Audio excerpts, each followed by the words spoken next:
एक मराठा लाख मराठा अशा गर्जना आता संपूर्ण महाराष्ट्रभर आपल्याला ऐकायला मिळत आहे। मराठा मूक मोर्चा या वाक्याचा बदल आता मराठा ठोक मोर्चामध्ये झाला। याचं कारण काय हा सर्वसामान्य जनतेला पडलेला प्रश्न। सरकारने मराठा समाजाला आश्वासन देऊनही आरक्षण का दिले नाही हा त्यातीलच एक महत्त्वाचा प्रश्न। संपूर्ण महाराष्ट्रामध्ये मराठा समाजाच्या वतीने सर्वत्र ठोक आंदोलनांचे ठोक मोर्चांचे आता आयोजन आणि नियोजन होताना दिसत आहे। तरी देखील या सरकारला मात्र जाग येत नाही। आज जुन्नर तालुक्यातील पाडळी या ठिकाणी सकल मराठा समाजाने रास्ता रोको करून क्रांती मोर्चाचे आयोजन केले होते। यावेळी जोपर्यंत शासन आमच्या मागण्या पूर्ण करणार नाही, जोपर्यंत शासन आम्हाला आरक्षण देणार नाही, तोपर्यंत आम्ही स्वस्थ आणि शांत बसणार नाही असा पवित्रा सकल मराठा समाजाने घेतलेला आहे। या सरकारला जाग येणार कधी? हे सरकार मराठी बांधवांना आरक्षण देणार का? हा एक महत्त्वाचा मुद्दा या निमित्ताने उपस्थित होता। आम्हाला आरक्षण हवं आहे, परंतु आम्हाला कुणाच्या वाट्याचं आरक्षण नको। आम्ही कुणाच्या वाट्यात वाटेकरी होऊ इच्छित नाही। आमच्या इतर समाजातील बांधवांना जे आरक्षण आहे ते अबाधितच राहिलं पाहिजे, परंतु आम्हाला नवीन आरक्षणाची तरतूद शासनाने केली पाहिजे ही आमची प्रामुख्याने मागणी असल्याचं सकल मराठा बांधव सांगत आहे। मराठा बांधवांना हे सरकार आरक्षण देणार का? आम्ही आरक्षण कुठलीही जातीय तेढ निर्माण करण्यासाठी नव्हे, तर आमचा तो हक्क आहे आणि तो आम्हाला मिळाला पाहिजे यासाठी आम्ही आरक्षणासाठी मोर्चांची आता बांधणी केलेली आहे। आमच्या इतर समाज बांधवांना देखील आमची हीच विनंती आहे की तुम्ही देखील आम्हाला सर्वांना सहकार्य करायला हवं। इतर समाज बांधवांवर ज्या वेळी वेळ आली त्या वेळी मोठा भाऊ म्हणून मराठा समाज मोठ्या हिमतीने उभा राहिला, पण आज आमच्यावर वेळ आलेली आहे आणि तुम्ही आमच्यासाठी उभं राहाल याची आम्हाला निश्चित खात्री आहे। परंतु तरी देखील तुम्ही सर्वांनी आम्हाला सहकार्य करावं हीच तुम्हाला पुन्हा पुन्हा विनंती असे आव्हान आता सकल मराठा समाज करत आहे। आमच्या मागण्यांची शासनाने दखल घ्यावी आणि आम्हाला त्वरित आरक्षण द्यावे असंच सकल मराठा समाज पुन्हा पुन्हा ओरडून सांगत आहे। Bureau report, Vighnar Times, Junnar. आपल्या या महाराष्ट्रामध्ये फुले शाहू आंबेडकर छत्रपती शिवाजी महाराजांच्या आचार विचाराने त्यांच्या आदर्शाने पावन झालेला हा महाराष्ट्र आणि या महाराष्ट्रात त्या ठिकाणी मराठी माणसाला जगडावं लागते। गेले वर्षभर त्या ठिकाणी आपण पाहतोय 58 शांततेत मोर्चे होत असताना देखील या ठिम्म सरकारला कोणत्याही प्रकारची जाग आली नाही आणि त्या निमित्तानं पुन्हा एकदा परळीमधून वनवास पेटला आणि ठोक मोर्चाचं आयोजन त्या ठिकाणी केलं गेलं। खरं तर हे आयोजन का करावं लागलं? मराठी समाजाला का रस्त्यावर उतरावं लागलं? आमचा जो संघर्ष आहे तो कोणत्या जाती धर्माविरुद्ध नाहीये। आमचा जो संघर्ष आहे तो कोणत्या जाती धर्मातला आम्हाला वाटा नकोय। आमचा संघर्ष एवढ्यासाठी आहे का आम्हाला आमचा हक्क हवा आहे। आमच्या मुलांना तुम्ही शिक्षणात मागे ठेवताय, आमच्या मुलांना तुम्ही नोकरीत मागे ठेवताय। आमचा शेतकरी राजा आज जर तुम्ही पाहिलं मराठवाडा विदर्भात सर्वात जास्त आत्महत्या झालेला शेतकरी जर कोणता असेल तो मराठा शेतकरी आहे। आणि शेतकरी आत्महत्या का करतोय? मराठा शेतकऱ्याला का इतकं नुकसान होतंय? तर त्याचं एकमेव कारण तुमच्या शेतीमालाला भाव नाही। या दृष्टिकोनातून जर आपण पाहिलं तर खऱ्या अर्थाने मराठी समाजाला आज रस्त्यावर उतरावं लागले आणि आज या ठिकाणी सर्वजण आपण वेळात वेळ काढून उपस्थित झालात। आपल्या या मराठी अस्मितेसाठी, आपल्याला हक्क मिळवण्यासाठी आपण सर्वजण उपस्थित झालात। सर्वांना माहितीसाठी मी त्या ठिकाणी सांगू इच्छितो की मराठा समाजाच्या आरक्षणाच्या संदर्भात त्या ठिकाणी सरकारकडे आपण न्याय मागतोय, पण सरकार म्हणते सदर प्रकरण न्यायालयामध्ये आहे। परंतु मराठा समाजाच्या आरक्षणाच्या संदर्भात मुंबई उच्च न्यायालयाने राज्य सरकारला विचारले मराठा समाज सामाजिक दृष्ट्या मागास आहे का? आणि महाराष्ट्र शासनाने मराठा समाजाच्या सामाजिक शैक्षणिक दर्जाविषयी अभ्यास करण्याचे काम राज्य मागासवर्ग आयोगाकडे सोपवले। ते सोपवलेले असताना मराठा समाज सामाजिक दृष्ट्या मागास आहे का हे सिद्ध झालं तर ते हे आरक्षण न्यायालयीन प्रक्रिया पूर्ण करून देता येऊ शकेल। परंतु मराठा समाजाची प्रदीर्घ काळापासूनची मागणी लक्षात घेताना महाराष्ट्र शासनाने विधिमंडळाचे अधिवेशन बोलवून मराठा आरक्षणाला मंजुरी दिली पाहिजे। तो मंजूर आराखडा संसदेकडे पाठवून संसदेत बहुमताने मंजूर झाला पाहिजे आणि मराठा आरक्षण वाढवून ते शिरून 9 मध्ये टाकलं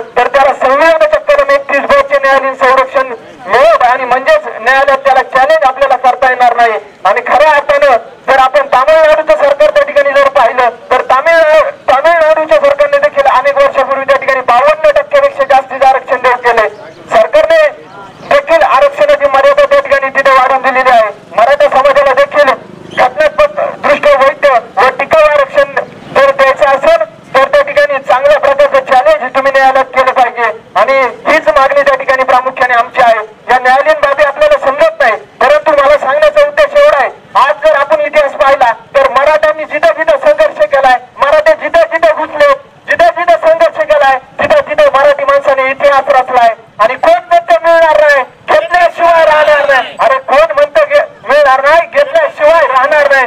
आणि खऱ्या अर्थानं राज्य सरकारला माझी त्या ठिकाणी विनंती एवढीच आहे, राज्यात कोणाचं सरकार आहे, मुख्यमंत्री कोण आहे हा मला महत्वाचं नाहीये, परंतु आज आमचा मराठा भेटलाय, आज आम्हाला मराठा आरक्षण महत्वाचं आहे आणि म्हणून त्या अर्थाने खऱ्या अर्थाने आम्ही संघर्ष करतोय. त्या ठिकाणी जर आपण पाहिलं तर आज अनेक आत्महत्या मराठी आंदोलनाच्या निमित्ताने होताना दिसत आहेत.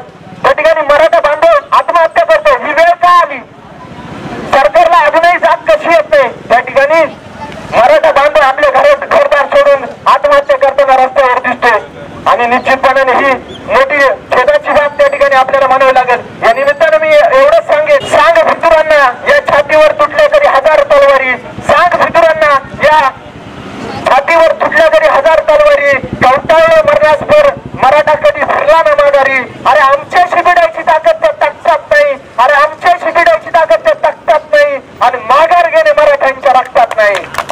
निश्चितपणे गेले अनेक वर्ष त्या ठिकाणी जर पाहिलं आपण तर मराठ्यांचा इतिहास तुम्ही पहा, मागे गेलो कोणी लिहिला मराठ्यांचा इतिहास, कोणी लिहिला इतिहास, कोणी त्यांनी क्रांती, तर 18 पगड जातीच्या त्या ठिकाणी सर्व एकत्र आले.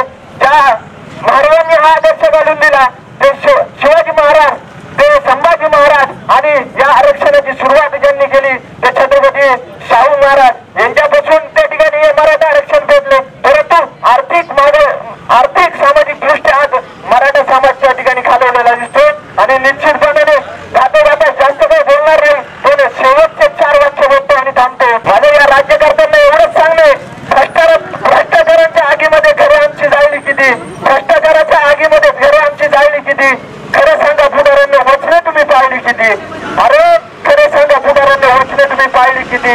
अरे पाणी आमच्या घरामध्ये, शेती आमची वाळली किती, अरे पाणी आमच्या घरामध्ये, शेती आमची वाळली किती, आमचाच तवा भाजलेला, भाकऱ्या तुम्ही भाजल्या किती, खरं सांगा पुढाऱ्यांना आश्वासने तुम्ही पाळली किती. एवढं बोलतो आणि मराठा समाजाला आरक्षण भेटलं पाहिजे, तो आमचा हक्क आहे. आपण पाहिलं महाराष्ट्रात वनवा भेटलाय, पण जुन्नर आंबेगाव खेड तालुक्याचे लोकप्रतिनिधी मराठा असून सुद्धा गप्पे.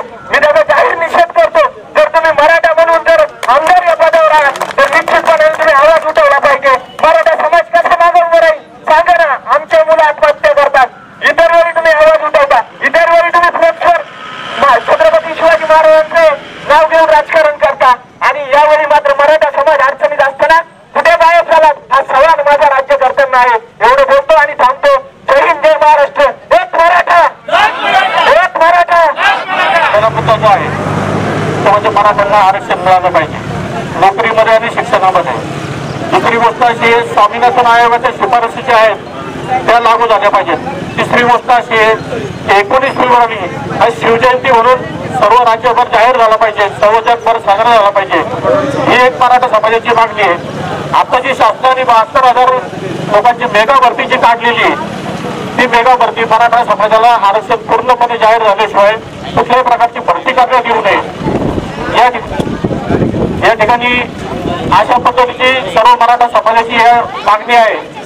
हे करत असताना आज पाहिलं आपण की महाराष्ट्रामध्ये अनेक मोर्चे निघाले, महाराष्ट्रात 12 निघाले, देशाबाहेरही मोर्चे निघाले मराठा समाजाच्या आरक्षणासाठी समर्थन करण्यासाठी. हे होत असताना आज मुख्यमंत्री सांगली या ठिकाणी जाणार होते प्रचार सभेच्या निमित्ताने, परंतु सांगली या ठिकाणी मराठा समाजाने आंदोलनासंदर्भात मोर्चा जाहीर केलेला आहे आणि त्याच गोष्टीला घाबरून मुख्यमंत्र्यांनी आज त्या ठिकाणी सांगली दौरा रद्द केलाय. पुणे या ठिकाणी आज बंद पाळण्यात आलेला आहे. हीच गोष्ट आहे की पंढरपूरला जेव्हा मुख्यमंत्री विठोबाच्या दर्शनाला जाणार होते पण मराठा समाजाने जेव्हा आंदोलनाचा इशारा दिला तेव्हा मुख्यमंत्र्यांनी तिथं सशर्त माघार घेतली. आमची हीच अपेक्षा आहे की प्रत्येक ठिकाणी असे कोणी राजकारणी असतील जे समाजाला मदत करत नाहीत त्या ठिकाणी प्रत्येकाला अडवल्याशिवाय, प्रत्येकाची बंदी केल्याशिवाय कधी मराठा समाजाला कोणी विचारणार नाही, आरक्षण मिळणार नाही. मराठा समाजाला सर्व नेते मंडळी गृहीत धरून चालतात. हा समाज कुठं जात नाही आपल्या मागे, परंतु मराठा समाजाच्या व्यथा कोणी समजून घेत नाही. आजची परिस्थिती अशी आहे की पूर्वी लोकांना 10-20 एकरात 50-50 एकरात जमिनी होत्या, पण आज एवढ्या वर्षानंतर 5-5, 10 गुंठे सुद्धा जमिनी राहिल्या नाहीत. आज मराठा समाजाला आरक्षणाची गरज का निर्माण झाली अनेक जण प्रश्न विचारतात. आता अरुण शेट्टी बोलले, देवेंद्र शेट्टी बोलले की मराठा समाजाला आरक्षण आजच का मागायला सुरुवात केली. त्याचं कारण आहे यापूर्वी मराठा समाज शिकत नव्हता, आता मराठा समाज शिकायला लागलाय. हे शिकत असताना जमिनी कमी झाल्यात, उत्पन्नाची साधनं कमी झालीत आणि हेच होत असताना आजची जी पिढी आहे ती शिकलेली आणि त्यांना त्या गोष्टीची गरज आहे की आज पोटं भरायची हा प्रश्न आहे. परंतु अतिशय चांगल्या पद्धतीची मार्क पडून सुद्धा मराठा समाजातल्या विद्यार्थ्यांना न्याय मिळत नाही, त्यांना योग्य जागेवर बसता येत नाही आणि हेच दुःख आहे. आजची परिस्थिती वेगळी झाली आहे. मराठा समाज उपाशी मारायला लागलाय. यापूर्वीची जे घटना बनवली गेली की इतर समाज जो आहे तो मागास राहिलेला आहे, आर्थिकदृष्ट्या मागास राहिला आहे, सामाजिकदृष्ट्या मागास राहिला आहे म्हणून त्यांना आरक्षण दिलं गेलं. परंतु ते फक्त 10 वर्षासाठी दिलं होतं. पण प्रत्येक सरकारने स्वतःच्या राजकारणासाठी हे आरक्षणाची मुदत वाढवत गेले. आज परिस्थिती अशी निर्माण झाली की ज्या समाजाने आरक्षण देण्यासाठी हे केलं किंवा इतर बहुजन समाज सांभाळला अशा मराठा समाजावरच आज मागासपणाची आणि आर्थिक मागासपणाची वेळ आलेली. म्हणून आज आरक्षणाची गरज निर्माण झालेली आहे. मित्रांनो, एक लक्षात ठेवा की जर आज आपण मागितलं नाही तर हे कधीच मिळणार नाही. आज महाराष्ट्रामध्ये संपूर्ण ठिकाणी जागोजागी आंदोलनं होत आहेत. मराठा समाज चिडून उठलेला आहे. मराठा समाजाची अपेक्षा अशी आहे की शासनाने त्वरित निर्णय घ्यावा, सर्व पक्षांना बरोबर घेऊन, सर्व विचाराच्या लोकांना बरोबर घेऊन त्या ठिकाणी विधेयक मांडावं आणि या ठिकाणी योग्य तो निर्णय घ्यावा.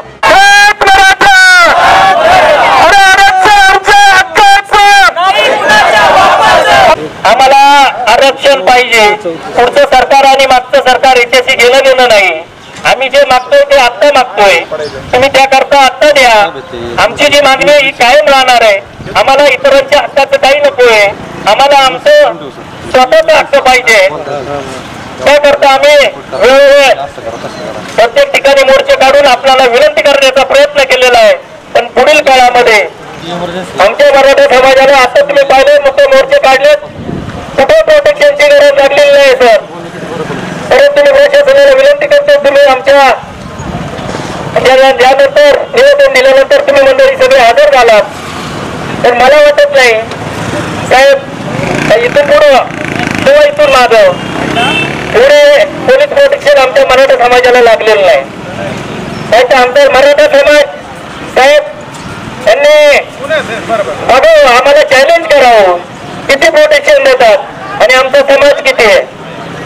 परंतु कोणत्याही प्रकारचं घालवत लागणार नाही असं कार्य आम्ही या ठिकाणी करतोय आणि पुढच्या काळात आम्हाला आरक्षण मिळावं अशी सर्वांच्या वतीने विनंती करतोय. परंतु जर हे झालं नाही तर याच्याही पुढे खूप मोठ्या प्रमाणात मोर्चे निघतील. छत्रपती शिवाजी महाराज यांच्या संस्कृतीने आणि जन्माला पाहून मिळालेल्या शिवनेरी किल्ल्याच्या पायथ्याशी आपण आपला मोर्चा या ठिकाणी सुरू करत आहोत. या ठिकाणी सांगायची बाब असे आहे की आपण आजपर्यंत अतिशय शांततेने पार पाडले. त्यावेळी सरकारला आपण निवेदनं दिली, परंतु एवढा मोठा कालावधी जाऊनही सरकारने त्याबाबत कोणतीही दखल घेतली नाही. आणि आता जेव्हा मोठा पत्रांनी ठोक मोर्चा चालू झाला तेव्हा त्याची कुठे सरकार जागे झाले आणि चर्चा करण्याची ग्वाही देत आहे. माझं या सरकारला एकच सांगणं, जर तुमच्याकडे या ठिकाणी होत नसेल तर तुम्ही राजधानी दिल्लीमध्ये केंद्रामध्येही सरकार तुमचंच आहे, तिथे तुम्ही घटना दुरुस्ती करा किंवा घटनेवर नियम करा आणि मराठा समाजाला तुम्ही आरक्षण देऊ शकता. असा नियम नाहीये की मराठा समाजाला आरक्षण मिळू शकत नाही. जर बाकीच्या राज्यामध्ये ते आरक्षण मिळू शकतं तर महाराष्ट्रामध्ये निश्चितच मिळेल. आणि यापुढे असंही माझं एक सांगणं राहील की मराठा समाजाला जर तुम्ही आरक्षण दिलं नाहीत तर आम्ही आता फक्त राजधानी महाराष्ट्राच्या राजधानीमध्येच मोर्चा नेलेला आहे, फक्त महाराष्ट्रात भेटलेला आहे. जर तुम्ही आरक्षण दिलं नाहीत तर राजधानी दिल्लीतही मराठ्यांचा भगवा फरकल्याशिवाय राहणार नाही आणि आरक्षणासाठी गेल्याशिवाय राहणार नाही. समाजाचं आपण जे काही आरक्षणाच्या मुद्द्यावर शासनासोबत या ठिकाणी मुख्य मोर्चे काढले, सरकारला जाग आली नाही. खरं तर वादळाआधीची जी शांतता असते ती त्यांना कळलीच नाही आणि आता वादळ निघाले तर वादळात त्यांना आता थोडी जाग यायला लागली, कारण त्यांना कळलंय की या वादळात आपलं सरकार आता टिकायचं नाही, सरकार उडून जाईल. आता खरं तर राजकारणात तिथे बोलण्याचं काही नाही, मी राजकारणात बोलणार नाही. मला एकच काल मी एक व्हॉट्सअपवर व्हिडिओ व्हायरल पाहिला. त्या व्हिडिओमध्ये एक टीनावादी म्हणून एक मुलगी आहे, तिने इतिहास घडवला. म्हणजे आदिवासी समाजातनं तिने IPS मध्ये प्रथम मानांकन पटकावलेलं आहे. तिला मार्क मिळाले 195 आणि त्याच ठिकाणी दुसरा मुलगा आहे अनिकेत श्रीवास्तव, देखील त्याचा रिझल्ट आहे फेल. 195 आणि 230 डिफरन्स बाकीचे आहे. आणि जर असं असेल तर फायदा काय?